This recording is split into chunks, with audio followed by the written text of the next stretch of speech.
Topic discuss करूंगी वो आपका सब्जेक्ट है इसमें फार्मास्यूटिक्स। फार्मास्यूटिक्स के बारे में हम डिस्कस करेंगे। उसका जो फर्स्ट टॉपिक है आपके सिलेबस में that is introduction to different pharmaceutical dosage forms, तो उसके बारे में हम इसमें डिस्कस करेंगे। इसके लिए जो आप रूटीन में बुक्स हैं वो आर.एम. मेहता और एस.पी. अग्रवाल बुक्स हैं।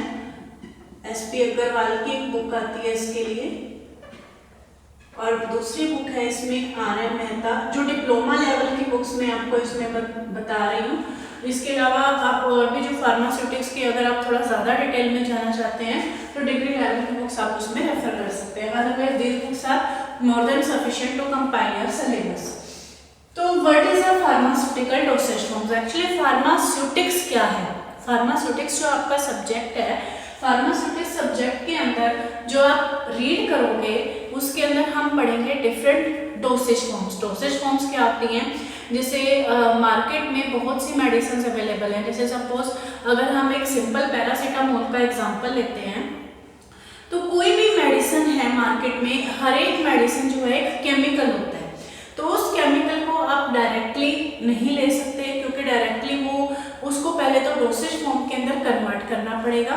डोसेज फॉर्म में कन्वर्ट करने के बाद हम उस मेडिसिन को यूज कर सकते हैं। डोसेज फॉर्म क्या होता है कि उस मेडिसिन को या तो आप सॉलिड फॉर्म में, सॉलिड यानी टैबलेट या कैप्सूल फॉर्म में, या लिक्विड फॉर्म में जैसे कोई सॉल्यूशन, सिरप्स या कोई सस्पेंशन के फॉर्म में, या उसको सेमी सॉलिड जैसे कोई भी जैसे ऑइंटमेंट्स हैं, जो मेडिकेटेड टूथपेस्ट है, या इस तरह से डिफरेंट डोसेज फॉर्म के अंदर आपको इसे कन्वर्ट करना पड़ेगा और तब हम उस मेडिसिन को यूज कर सकते हैं। तो कोई भी ड्रग है, हर एक ड्रग को सबसे पहले उसकी डोसेज फॉर्म में कन्वर्ट करने के लिए हमें उसके ड्रग के अलावा उसमें बहुत सारे नॉन ड्रग कंपोनेंट भी ऐड करने पड़ते हैं। जैसे सपोज पैरासीटामोल का मैं एक एग्जांपल लेती हूँ। पैरासीटामोल बहुत कॉमन है मेडिसिन जो रूटीन में टेम्परेचर के लिए यूज होती है। तो अगर आप मार्केट से पैरासीटामोल की अलग टैबलेट्स लेके आएंगे तो उसमें कोई टैबलेट 650 mg की होगी या 500 mg की टैबलेट भी होगी। उनके अगर आप इंग्रेडिएंट्स जो लेबल होता है इसकी पैकिंग के ऊपर, उसको अगर आप ध्यान से पढ़ेंगे उसमें आप ये देखेंगे कि किसी के अंदर पैरासीटामोल तो 400 mg है प्लस उसके अंदर इंग्रेडिएंट मतलब एक्स्ट्रा इंग्रेडिएंट मिक्स किए हुए हैं, या 625 की mg की टैबलेट के अंदर 500 mg मिलीग्राम जो है पैरासीटामोल है और उसके अलावा 125 अदर इंग्रेडिएंट्स है। ये अदर इंग्रेडिएंट्स का क्या मतलब है कि जैसे पैरासीटामोल तो इसके अंदर हो गया एक मेन कंपोनेंट या मेन ड्रग कंपोनेंट। इसके साथ हमें जब इसको कई बार क्या होता है कि ड्रग की क्वांटिटी इतनी थोड़ी होती है कि हमें उसके साथ कुछ नॉन ड्रग कंपोनेंट ऐड करने पड़ते हैं। नॉन ड्रग कंपोनेंट्स, ये जो नॉन ड्रग कंपोनेंट्स हैं, इन नॉन ड्रग कंपोनेंट्स को हम बोलते हैं एडिटिव्स। इनको नॉन ड्रग कंपोनेंट हम इसलिए बोलते हैं क्योंकि हमारी बॉडी में जो फार्माकोलॉजिकल इफेक्ट देगा, जो टेम्परेचर को कम करने का काम करेगा, वो सिर्फ पैरासीटामोल करेगा। ये जो बाकी के कंपोनेंट्स हमने इसमें ऐड किए हैं, बाकी के कंपोनेंट जैसे लैक्टोज, सुक्रोज, कुछ भी हम ऐड कर सकते हैं, डिपेंड करता है कि वो आप क्या इंग्रेडिएंट यूज कर रहे हो। वो ये कंपोनेंट हमारी बॉडी के अंदर कोई भी फार्माकोलॉजिकल इफेक्ट नहीं शो करता। It show not pharmacological effect, so it is called as a non drug component। तो इनको हम मिक्स करने के बाद डिफरेंट डोसेज फॉर्म्स के अंदर कन्वर्ट करते हैं। तो आपके इस फर्स्ट टॉपिक के अंदर हमने ये डिस्कस करना है कि फार्मास्यूटिक्स का टॉपिक है। फार्मास्यूटिक्स है तो इसमें आपकी टैबलेट्स क्या हैं, कैप्सूल्स क्या हैं। आपको देखने में पता है कि टैबलेट्स कैसे दिखती है, लेकिन उसके अंदर मिक्स क्या क्या करते हैं, उसके अंदर ऐड कैसे करते हैं, उसको बनाते कैसे हैं, या कैप्सूल्स हैं, कैप्सूल्स को बनाते कैसे हैं, सॉल्यूशंस को बनाते कैसे हैं। तो ये सारी चीज़ें आप फर्दर डिटेल में पढ़ेंगे अपने सिलेबस में। तो उससे पहले फर्स्ट टॉपिक के अंदर जस्ट हमने इंट्रोडक्शन दी है कि टैबलेट को डिफाइन कैसे करेंगे, कैप्सूल को डिफाइन कैसे करेंगे, या सॉल्यूशंस को डिफाइन कैसे करेंगे। तो इसको इजी करने के लिए थोड़ा सा इसका चार्ट ड्रॉ करते हैं जिसमें डिफरेंट डोसेज फॉर्म्स की क्लासिफिकेशन है। First is classification of different pharmaceutical dosage forms.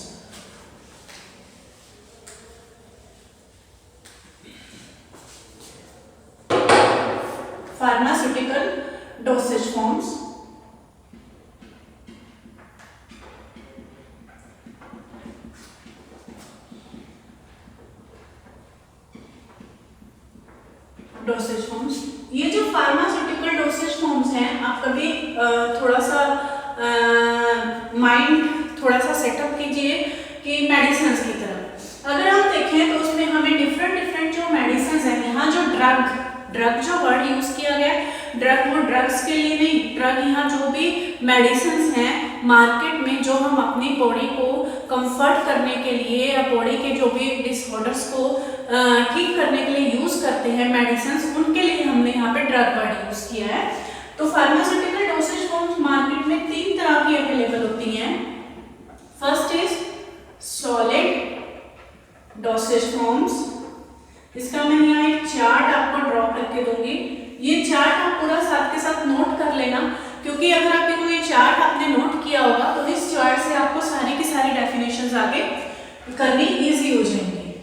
Liquid dosage forms,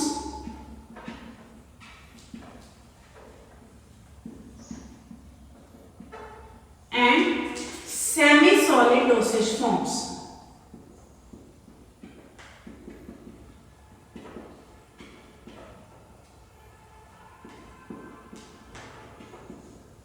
अब अगर हम इनकी फर्दर क्लासिफिकेशन करें, सबसे पहले सॉलिड डोसेज फॉर्म्स क्या होते हैं।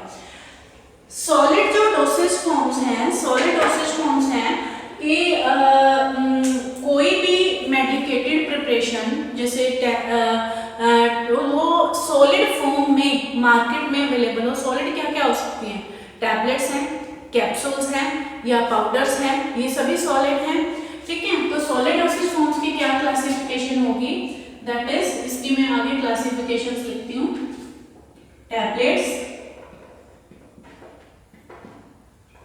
टैबलेट्स आगे बहुत सी तरह की होती हैं, जैसे कैचेट्स हैं, कैचेट्स भी एक टैबलेट्स हैं, पिल्स हैं, पिल्स भी एक टैबलेट्स के टाइप्स हैं। इसी तरह से कंप्रेस्ड टैबलेट्स हैं, ये टैबलेट के बनाने के मेथड पे डिपेंड करता है कि टैबलेट कैसे बनाई हुई है, ठीक है। तो ये होगी टैबलेट्स। इसके बाद होगी कैप्सूल्स। कैप्सूल्स फिर से 2 तरह के होते हैं आगे, hard gelatin capsules, hard gelatin capsules and soft gelatin capsules. Powders हम बहुत से तरह के यूज करते हैं। पाउडर्स में जैसे आप इसको क्लासिफाई कर सकते हो एज मेडिकेटेड पाउडर और नॉन मेडिकेटेड पाउडर, मेडिकेटेड और नॉन मेडिकेटेड पाउडर। अब इसमें जैसे है टैबलेट्स हैं, टैबलेट्स इसमें कैचेट्स, पिल्स या compressed tablets, capsules, hard gelatin capsules, soft gelatin capsules. Powders में आ जाएंगे मेडिकेटेड पाउडर्स या नॉन मेडिकेटेड पाउडर्स।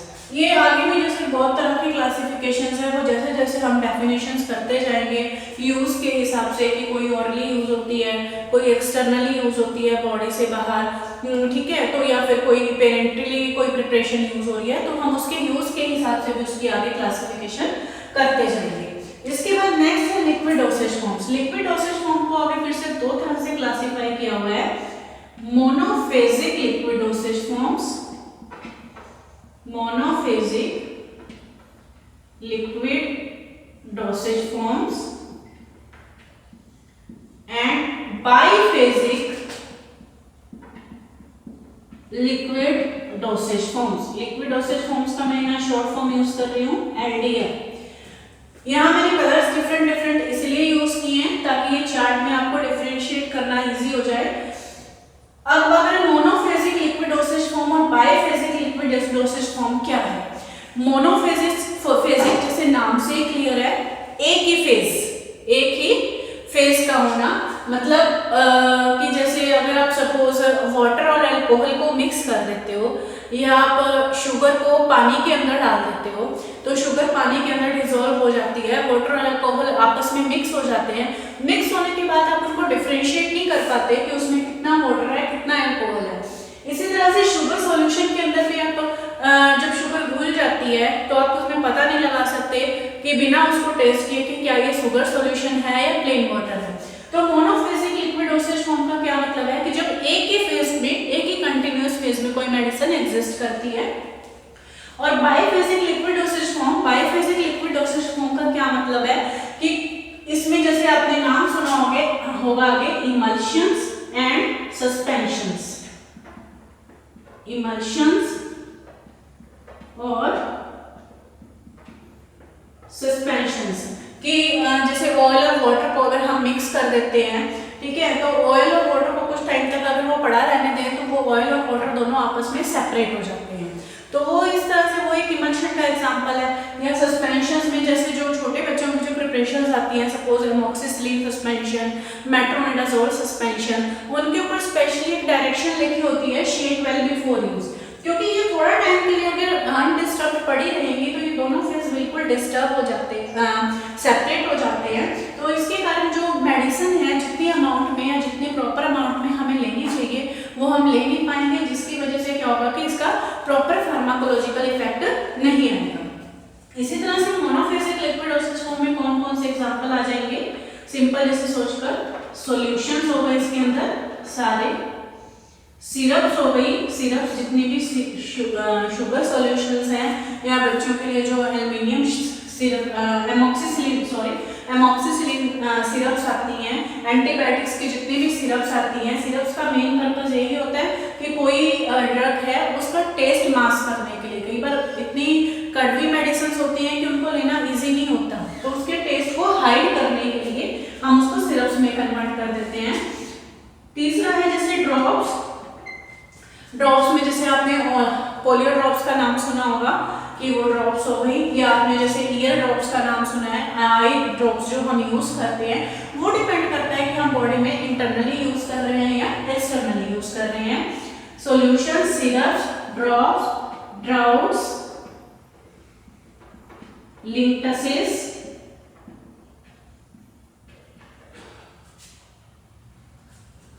या फिर जैसे लिनीमेंट्स, और भी बहुत सारे एग्जांपल हैं जो मोनोफेजिक लिक्विड डोसेज फॉर्म्स के अंदर आ सकते हैं, जैसे गार्गल्स, माउथ वॉश, ये भी सब मोनोफेजिक की एग्जांपल्स हैं, गार्गल्स या माउथ वॉश। इस तरह से और भी एग्जांपल्स हैं जो मोनोफेजिक लिक्विड डोसेज फॉर्म के अंदर कन्वर्ट होते हैं। तीसरा है इसके अंदर semi solid dosage form. Semi solid dosage form मतलब जिसकी कंसिस्टेंसी सॉलिड और लिक्विड दोनों के बीच की होती है, that is called as the semi solid dosage form. Semi solids में कौन से एग्जांपल आ जाएंगे, सबसे कॉमन एग्जांपल जैसे टूथपेस्ट, टूथपेस्ट भी एक सेमी सॉलिड डोसेज फॉर्म है, ठीक है, लेकिन टूथपेस्ट में जैसे जो कॉलगेट है या जो रूटीन में आप पेप्सोडेंट यूज कर रहे हो, उनको हम फार्मास्यूटिकल डोसेज फॉर्म्स में इंक्लूड नहीं कर सकते, वो नॉन मेडिकेटेड प्रिपरेशन है। जैसे कई बार जो मेडिकेटेड प्रिपरेशंस होती है, जैसे चाइना से जो एक आजकल टूथपेस्ट आती है जिसको एंटी कैविटी टूथपेस्ट के लिए यूज करते हैं, या बहुत सी फ्लोराइड रिलेटेड टूथपेस्ट आती हैं, या ऑइंटमेंट्स हैं जिसे चोट लगने के बाद के पर आप बिटाडीन का जो सोल्यूशन लगाते हो वो सोल्यूशन फॉर्म में भी यूज होता है, वो उसकी ऑइंटमेंट भी आती है। तो वो सारे के सारे जो एग्जांपल्स हैं वो सेमी सॉलिड डोसेज फॉर्म्स में आ जाएंगे। तो सेमी सॉलिड डोसेज फॉर्म में क्या आएगा, पेस्ट, पेस्ट दो तरह की हो सकते हैं इसी तरह से, मेडिकेटेड और नॉन मेडिकेटेड। मेडिकेटेड और नॉन मेडिकेटेड का क्या मीनिंग है यहाँ पे, मेडिकेटेड जिसके अंदर हमने कोई ड्रग ऐड की हुई है ताकि उसका हमारी बॉडी में जाके फार्माकोलॉजिकल इफेक्ट शो करे, और नॉन मेडिकेटेड जो हम कॉमन पर्पस के लिए यूज करते हैं। सेम मेडिकेटेड और नॉन मेडिकेटेड जो वर्ड है मैंने यहाँ पाउडर्स के लिए भी यूज किया था। सेकेंड जो एग्जाम्पल है इसमें आप ले सकते हो ऑइंटमेंट्स का। थर्ड जो एग्जाम्पल है आप इसमें ले सकते हो सपोजिटरीज या सपोजिटरीज, जो ये भी सेमी सॉलिड डोसेज फॉर्म्स में आ जाएंगी, gels, jellies, these are the semi solid dosage form। तो आपके सिलेबस में क्या है, आपको एक सब की definitions one by one cover करनी है। तो कुल मिला के 35 से 40 डेफिनेशंस हैं, एक एक करके हम इनको कवर करेंगे। एक बार अगर आपको ये चार्ट दिमाग में है तो आप उस चार्ट से किसी भी, जैसे सपोज अगर आपसे पूछा जाता है कि ड्रॉप्स क्या है, तो आपको पता है कि ड्रॉप्स आपका यहाँ मोनोफेजिक लिक्विड डोसेज फॉर्म में, लिक्विड डोसेज फॉर्म के अंदर आता है। तो स्टार्टिंग जो इंट्रोडक्शन है आप यहीं से स्टार्ट कर सकते हो कि drops are the monophasic liquid dosage forms, ठीक है, which is a type of liquid dosage form.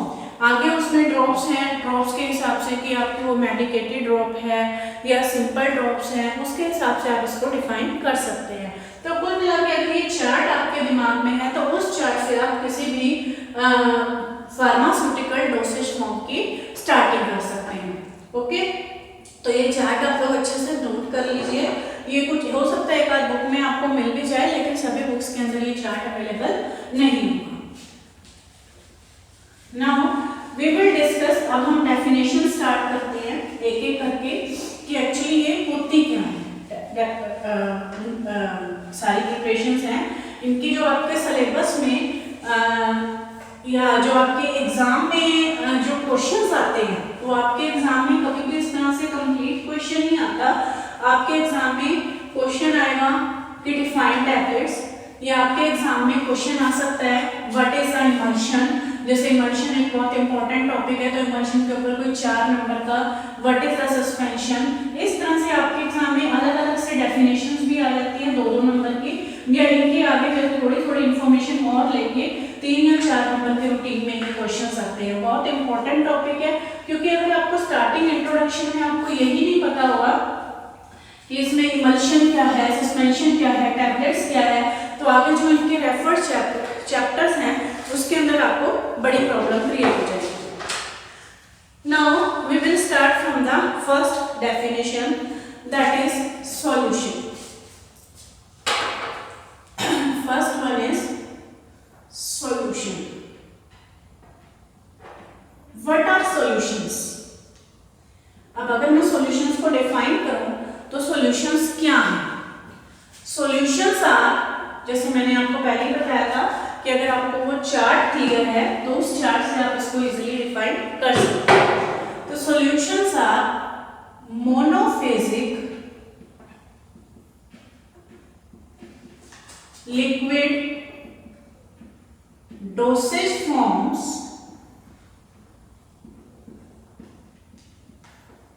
solutions are monophasic liquid dosage forms which may contain one or more ingredient। इसके अंदर monophasic liquid dosage form है, ingredient किसी भी preparation में एक या एक से ज्यादा भी हो सकते हैं, which may contain one or more ingredient।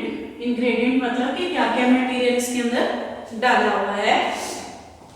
Solutions में भी जो सॉल्यूशंस है इसमें it these are always clear और मे बी ट्रांसपेरेंट और may be non transparent. Transparent भी हो सकता है और नॉन ट्रांसपेरेंट भी हो सकता है। तो सॉल्यूशंस भी क्या करते हैं, one or more ingredient in this these ingredients are completely soluble, पूरी तरह से soluble होते हैं, completely soluble in vehicle होता है जिसके अंदर हम सॉल्यूशन बना रहे हैं। जैसे सपोज शुगर सॉल्यूशन बना रहे हैं, रूटीन का हम एग्जांपल लेते हैं, तो उसमें शुगर प्लस वाटर, तो जो वाटर है, वाटर के अंदर हमने सॉल्यूशन बनाया, तो वाटर क्या होगा, उसका व्हीकल होगा, और शुगर क्या होगा, उसके अंदर सोल्यूट होगा। ठीक है, अगर तो वो सेमी सॉलिड है, मतलब सॉलिड फॉर्म में है, तो उसको हम सोल्यूट बोलते हैं। वाटर उसके अंदर क्या होगा, सॉल्वेंट या व्हीकल होगा। मोस्टली जो प्रिपरेशंस है, medicated preparation, water, alcohol, glycerine, इनको mainly as a vehicle use किया जाता है। So these are the monophasic liquid dosage forms which contain the one or more ingredient and which ingredients are completely soluble in the vehicle। तो ये जो solutions हैं, इनको हम यूज कहाँ कर सकते हैं, इनको हम यूज कर सकते हैं, they can be used orally, they can be used parentally, parental preparations भी हो सकती हैं ये, और they can be used externally on the skin or on the body surface। तो ये कोई भी हो सकते हैं। तो इसके लिए they can be also used for the lab purpose, laboratory purpose.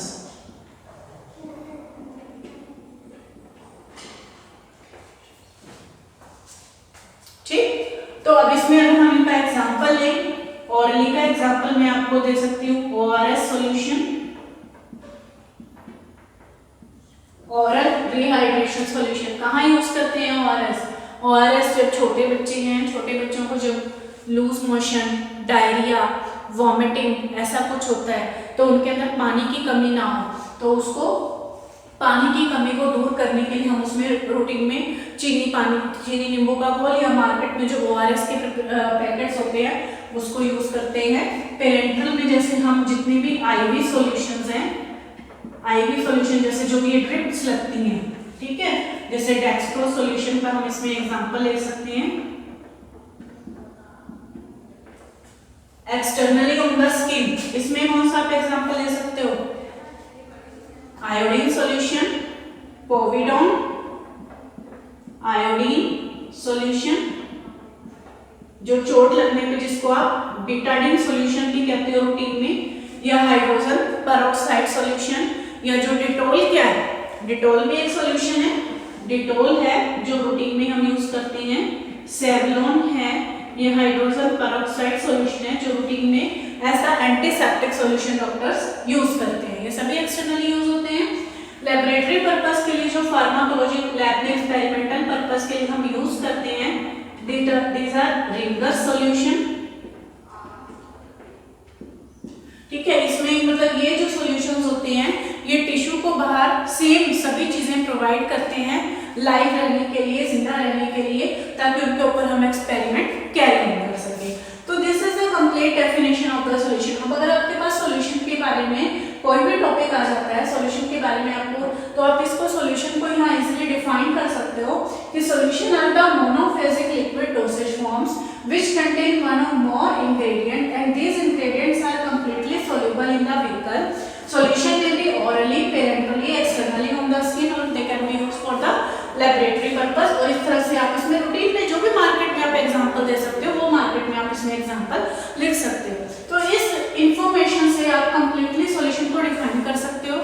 आपके मार्क्स के हिसाब से, आपके स्कोर के हिसाब से आप इसको जितना मर्जी चाहे इसको इलैबोरेट कर सकते हो। ये जस्ट एक सिंगल डेफिनेशन मैंने आज आपको इसलिए करवाई है ताकि आप समझ सको कि आगे के डेफिनेशंस में आगे जितने भी करेंगे उसमें हमें क्या करना है। हर एक, जैसे सपोज मैं टैबलेट डिफाइन करूंगी या कैप्सूल डिफाइन करूंगी, तो आपको पता होना चाहिए कि वो किस कैटेगरी में आती है, उसमें इंग्रेडिएंट्स कैसे हैं, कितने हैं, सोल्यूबल हैं, इनसोल्यूबल हैं, किस तरह के हैं, उसको हम यूज कहाँ कर सकते हैं और उनके क्या क्या रूटीन में हम एग्जांपल्स देख रहे हैं, वो सारी चीजें इसमें हमने इंक्लूड करनी है। तो ओके, नेक्स्ट लेक्चर में हम कंटिन्यू करेंगे डेफिनेशन से। तो आज के लिए इतना, ओके, थैंक्स।